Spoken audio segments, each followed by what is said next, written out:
Ms. Saladino, good to see you. Thanks for having me in. We're getting to that time where I want to come in and kind of watch you do your thing in first hour tomorrow. As a kind of a preview and just to kind of touch base, make sure I know kind of where you are, how would you say that things went in first quarter so far? So far, first quarter has been pretty good.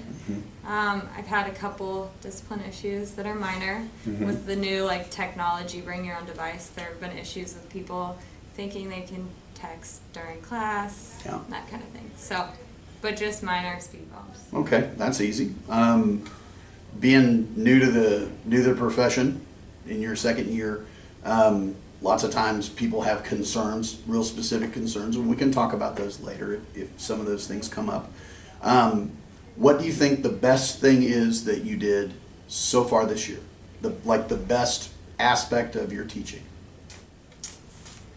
This year, so far, I've probably been a lot better with the building relationships and getting a little more patience because it's easy to kind of just blow up. And so Yes. I've been really trying to be more patient. That's good. And you feel like you've made a lot more connections with the kids? Yes. Okay, and how's that working for you in the classroom? Does it translate into more success? Or does it just feel better? It seems to me that whenever they think we have a relationship and we've built one, then they listen better. They want to stay on task. They want me to be happy. That's great. Yeah. That's great. Okay. If you were looking back on the entirety of the first quarter, are there certain things that when you look back that you wish you could improve on? Yes. In some cases, approaching a student about an issue, and not just one student, many students, but just approaching them so that they don't feel attacked. I've had more patience, but then you kind of explode after a while, and so I would rather just tone it down a little. Sure. So being consistent in your approach with them, and okay, all right. That's certainly if that's something that we want to talk about in terms of the observation, evaluation stuff, we can certainly talk about that. Coming into tomorrow and the lesson that I'm going to take a look at, are there specific things that you would like me to see, like me to look for, like me to observe? Yeah, so with the lesson tomorrow, we're going to do a lot of different activities. There will be activities with the entire class, activities in small groups, and then individual activities. So I want you to look for transition, student transition from one activity to another. So when they're sitting there, how long is it taking them to get to the next step? Do they understand what they're doing? Are my directions clear? Okay. Are they on task when they get where they need to be? Okay. And so there are a couple of different things in there. I just want to make sure that I've got them right. We want to look at transitions. So like a duration on how long it's taken the kids to transition from one task to the next. You mentioned clarity of your directions and giving the kids enough information to make the transition effectively and make it relatively quick. Okay. And then engagement, either how soon they get engaged after a transition or how many of them are engaged once the entire group goes to work. Yes. Okay. All right. All of those things built around the transition between exercises and between activities. That makes sense. I will provide some data sheets to you after the observation that detail kind of what I saw happening starting at the beginning of class. And I'll look specifically at some of your transitions and how long it's taken the kids to get engaged. And then maybe a percentage of the kids that are engaged effectively in the next activity once we get to it, if that makes sense. Okay, and then what we'll plan to do is after I get the observation in, I get the data collected, we'll just get back together, we'll talk about the data, and we'll see if there's any goals that you would want to set for your instruction that make sense for that. Cool? Awesome. All right, thank you very much. Okay, Ms. Saladino, I saw your lesson this morning, and it was really good. I really enjoyed it. It was interesting to watch your kids do their stuff. I guess the first question is, what was your impression of how the lesson went? I think the lesson was good. It turned out pretty much as expected. In the past, when I've taught that lesson, the student engagement has been completely different because most of the time in family studies, they are very good at participating. They're always engaged. They always want to talk more about whatever it is we're talking about, whether it's personal experiences, things they've seen on TV, and it was like pulling teeth to get them to share today. And that happens sometimes, right? Yeah. So, in other times that what I hear you saying is that when you've given a lesson or a similar lesson like that before, you got a lot more feedback, a lot more engagement in terms of verbal response and that sort of stuff. Yes. Okay. Did you get a sense for how engaged your students were? Because obviously I took some information down and I kept kind of a log of kind of what I saw happen and the things that you said and the things that I heard the kids saying, and then some stuff about their behaviors. Would you say that you think that you had pretty good engagement from the rest of the class? For the most part. Okay. The bell work at the very beginning, I had a table of girls who was chatty, and I asked them twice to stop talking, which was frustrating. Uh-huh. That table tends to be a little chatty sometimes. Sometimes they don't want to work. But most of the time, when I redirect them, they get right back in it. So today there must have been something that they really needed to say. Okay, and then when you transitioned to a small group activity, what were your impressions of how that went? I think it went good. I think the problem sometimes with small group activity is it's big enough where someone can slack and they can still get it done, which is kind of aggravating when they just want to sit there and not do anything. Okay. But for the most part, I would say people had a little bit of input. It wasn't as loud as I expected it to be, and they didn't have as much to say. Okay. But I think it's just these students in this class. 'Cause Okay. that did not happen last semester. And then you transitioned to kind of the large group instruction piece with the PowerPoint and Yes. going through and asking questions. How do you think the engagement was for that section? I think for the most part that was pretty good. Since I had the guided notes, they're focusing on what do they need to be looking at on the PowerPoint, what do they need to be writing down. So when they have to take notes, I feel like they do a lot better. Okay. And certainly it's much more behavioral. It's easy to see what they're doing. It's not like you have Yes. to see in their head and see kind of what they're thinking. Okay. When we went through and talked before, you talked a lot about engagement and wanting to see kind of where the kids were in terms of engagement, and you really mentioned to me a focus on your transitions. Certainly in the lesson that I watched, you had 3 separate distinct segments with transitions in between each one. In fact, I even saw the transition at the beginning to the first assignment, from the first assignment to the second part, from the second part to the third part. So quite a number of transitions. And you had some questions about that, and I got some information for you on that and kind of what I saw. And what I'd like to do is kind of go through and give you some of this information and kind of get your reaction to it, and kind of if it fits with you, the way you perceived it, or if it was kind of different. Awesome. So I know that when I first started, you had the kids doing the bell work. It looked like the kids were mostly independent on the bell work, transitioning from whatever it was they were doing before they got here to getting in their seats and getting down to business. That transition at the beginning took all of 2 minutes, according to what I had there.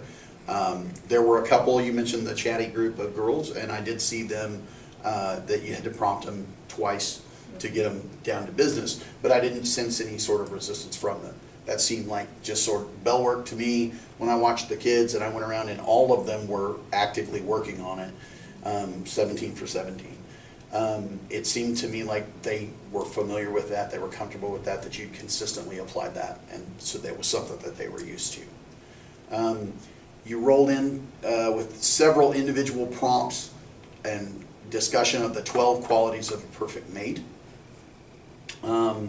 There were a number of times where you raised their level of concern by prompting them 2 minutes out and then rolling into it 2 minutes later. That was really solid.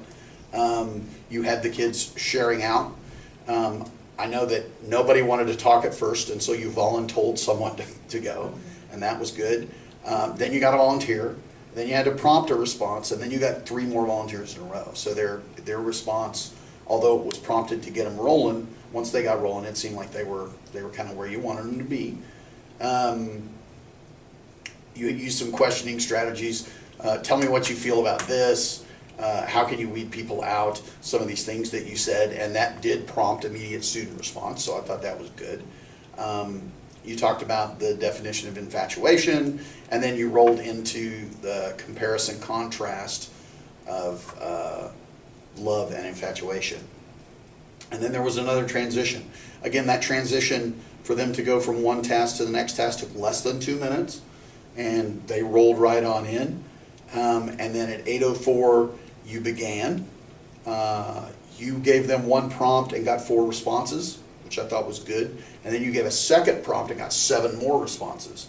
So I know that earlier your perception was that they didn't say very much, but when I started to look at the numbers of responses that you got, eventually you kind of had to drag it out of them. And we can talk about why maybe that is a little later, but you got some response, and then you transitioned. I thought it was genius the way you put the cartoon on the board and had the cartoon about infatuation and everything, and the arrow in the guy's head. I thought that was amazing. That transition to go from that to the large group activity with the closed notes, it was pretty clear to me that the kids had done this before, because using those closed style fill in the blank notes, the transition was less than 60 seconds. They went from we're doing this and instruction and discussion to rolling right into those notes with no problem at all. That seemed like the routine was very familiar to them. At 8:10, I noticed that you brought in your para for input in the room, and I know that from a special ed perspective, that's great, making sure that the para is helping with instruction for everyone. I thought that was really solid. You went into some in-depth points on the notes that went beyond what you had the kids write down. I thought that was really good. The comparison chart, and you gave them an example for high school when they were talking about the different things that they had seen in popular media. I noticed that while they were working, at one point you went silent and gave them time to get caught up on the notes, and then for about a minute you circulated to the back and the periphery of the room to get to the kids. I thought that was really solid. That was great classroom management and good formative assessment as they go. I thought that was really great. You got questions to their feedback, and you gave them examples, and then you gave them a worksheet to kind of differentiate things, and then the transition to get those papers out, again, took you less than 60 seconds, which I thought was really solid. And then they went right on into it from there. Is there any of that, and I know that was kind of long a bit, but I had all these notes. I wanted to make sure I shared with you and I'll give you a copy of this, of course. Was there anything that we talked about there where you feel I might have missed something that you did? Because I like to try and be as complete as I can. Because we don't have cameras in our rooms very often, and we don't have people in there watching us looking for specific things. Does that sort of match up with how you saw it from the front, working the crowd and everything? Yes, Okay. absolutely. Fantastic. That's good. A couple of the questions I had. The first one, 12 qualities of a perfect mate. When you had them roll into that, from start to finish on that, I had that at 6 minutes or so for those 12 items. Are there kids in the class that you would be concerned with getting 12 pieces of writing, even bulleted points, in 6 minutes? I mean, again, that's knowing your students, and I don't necessarily know your students. Oh, no, I think normally they have to write a paragraph. Normally it takes less than 5 minutes. Okay. So, and I try to give them, if they're going really slow, I'll give them a few more minutes, or if it's really hard. Like today, some of it was impossible for them because they don't know what they want out of the person they want to marry yet. Because they haven't necessarily thought that through. Right. Sure, okay. All right, that was my first question. And again, it sounds like you've kind of gauged your timing there. That was just a timing question I have from not knowing the kids. Another question I had, when they were working in the small group stuff, you had them start and gave them, let's see, oh, it's a question about wait time. When you prompted them with a question, do you ever have problems from your perspective or challenges where you feel like you're rushing? Or do you feel like wait time is too long? A lot of times, teachers kind of at the beginning of their career have a hard time with that. I know I myself in my first 2 or 3 years had a hard time sitting quiet and waiting, giving the kids that weird feeling that tells them that they got to give an answer. Yeah. Have you ever experimented with your wait time and just Stood there looking at the kids? I do that or- a lot. Do you? They hate it. Someone will talk, but I've been sitting there for like 4 minutes before, and I'll tell them if we have like a fun activity. Okay, if we run out of time to do this activity, I'm sorry, but we're going to talk about this. You did it for a reason. So, Okay. but Cool. most of the time I don't even have to call on a student. Individuals? Most of the time I wait a lot longer though. It was probably because I was being observed that I'm like, Let's go. talk. Let's go. That was just a question that I had that I wrote down in kind of on the margin. When you're using your prompting strategy, when you were going around and having to pull answers out of kids, at least to get them rolling, do you use a strategy in terms of who gets called on? Or do you just kind of wing it? Today I just went in a circle. Normally I have numbers that I fold up and I'll put them with each group and then I'll just call the. That makes sense. Okay. On the notes, the closed notes that you use, the fill-in-the-blank notes, you gave good wait time, and I noticed, like I said, where they were getting caught up, where there was a lot of information, you used good wait time to give them time to get everything filled in. Not really a question, more of a comment. For your feedback examples, when you were talking about examples from the popular media, what the question that I had, I think the examples you gave two examples, and had the kids volunteer those, and the kids all seem to know the Mean Girls reference, and the other one. Had you considered having clips, and just going to YouTube and throwing up 15 seconds of Mean Girls to show? Again, That'd be awesome. that was the only real improvement. I really enjoyed the fact that you put it on them like that and said, give me examples from your experience. Because like you said, the kids don't necessarily have a lot of experience. Right. So I thought that was really That's solid. a great idea. Yeah. And those were just some of the implementation. None of that is content related. There's maybe some classroom management sort of things in there, but I didn't see anything. That where I was scratching my head saying, "Holy moly, what the heck's going on there?" We talked about engagement before.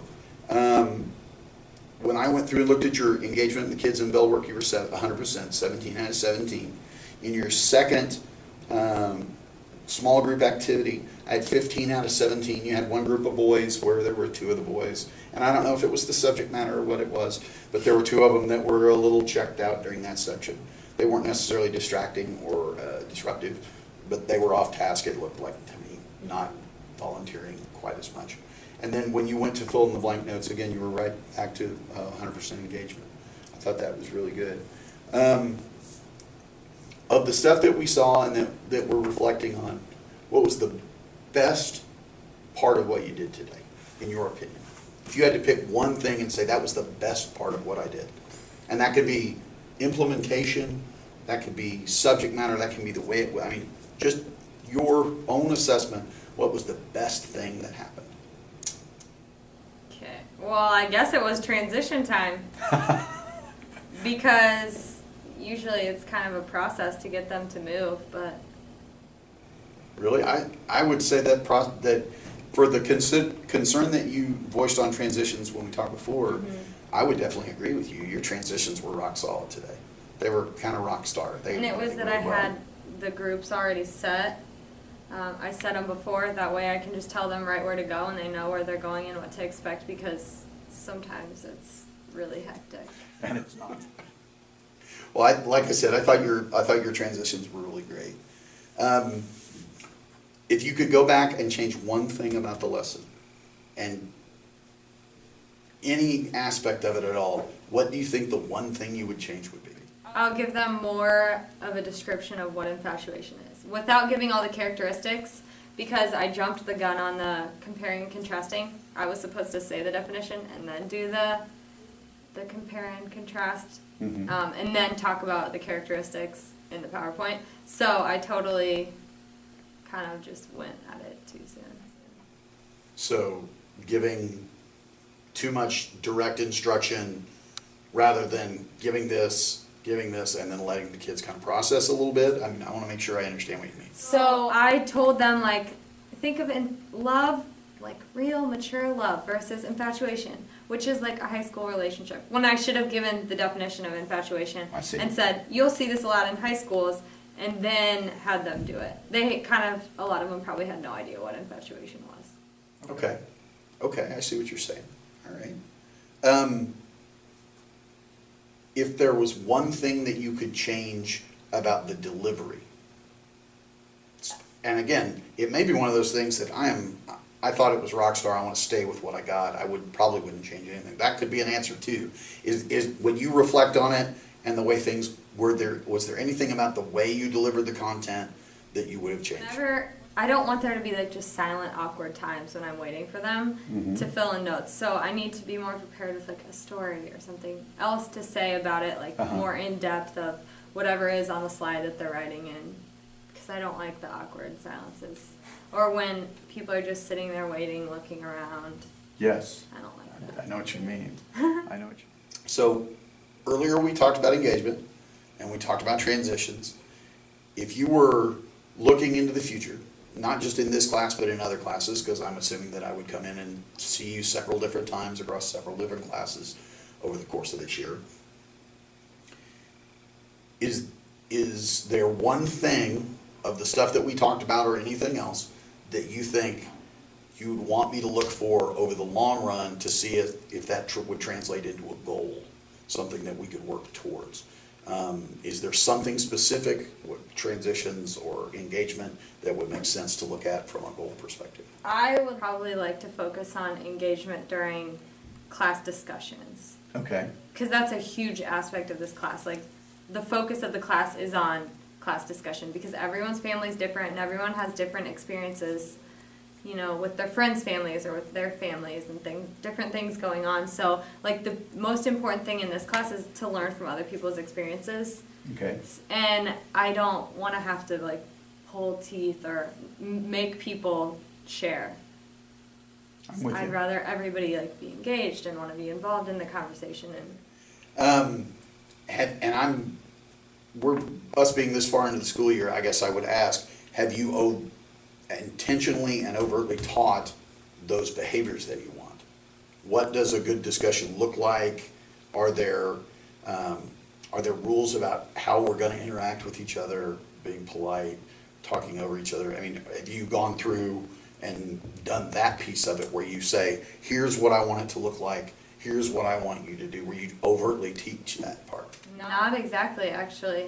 Okay. I've done, if we're not going to share, you know, I want this to be a discussion, not just a couple people being forced to share. So I was going to make like cards with their names on it, or talking chips. So everyone has one, and before you leave, if I don't have yours, then you're going to lose points, participation points. I'm with you.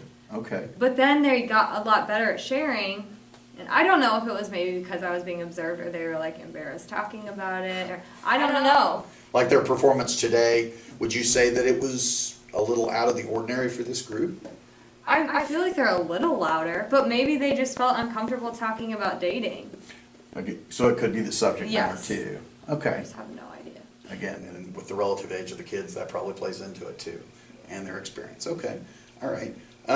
Well, it sounds to me like engagement, and specifically engagement in class discussion, would be like a goal to work to work on over time. And that's certainly something that's observable. And there's lots of different things that we could do in terms of observing and collecting data and then processing that data and then finding ways to kind of use that to guide what you do in your classroom. That makes sense. I would guess that since you've said class discussion is the way we want to go and specifically engagement in that, then I guess the next thing would be for us to figure out what our action step would be regarding class discussion. Class discussion is something that you have all on a daily basis, correct? Okay. Maybe one piece that I would suggest would be overtly teaching those discussion skills. And again, it's when you teach them, it feels a little clumsy and a little awkward just because you have to demonstrate it. But there's some really solid things that you can do, and there's some really kind of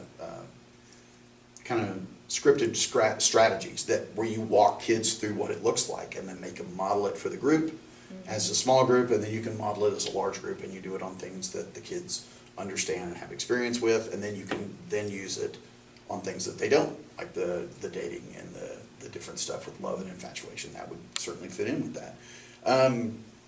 So it seems like the action step would be that I got some homework to pull out a couple of those different options for you, and maybe you could do the same. Do a little digging and see if you can find some things that might make sense. Not something that's going to take 16 weeks of instruction. Something that you can plug in maybe in that bell work phase or right after that, where you can plug in 10 minutes, 15 minutes on the how-to instruction, and then turn right around and use it. And I think that would be really effective. Why don't we set a deadline? We'll just pick a date, maybe like 3 weeks from today. And you do some digging on some of that overt instruction piece, and I'll dig for a couple of different things, and you dig for a couple of different things, and we'll kind of bring them to the table and see what we can select one that makes sense or decide that we need to go back and look. But let's try and do that, like maybe 3 weeks from today, and then we'll get back together and select one of those instructional pieces, and you can try it in class, and if I can be there that day, I will, and if I can't, then that's okay. And you can get some feedback on that, get the kids kind of going in that direction, and then we can come back and I can observe you after, and we can see if there's a difference in their engagement from the time that we've seen now and then the time that you see in the future. Okay. Okay, cool. All right, so you thought things went as expected. Overall, just kind of recap the experience here. You had the bell work issue with the chatty girls, but that was okay. The small group stuff went great. The guided notes stuff went great. You had good transitions that lasted less than 2 minutes. One of them was even less than 60 seconds. It was really impressive.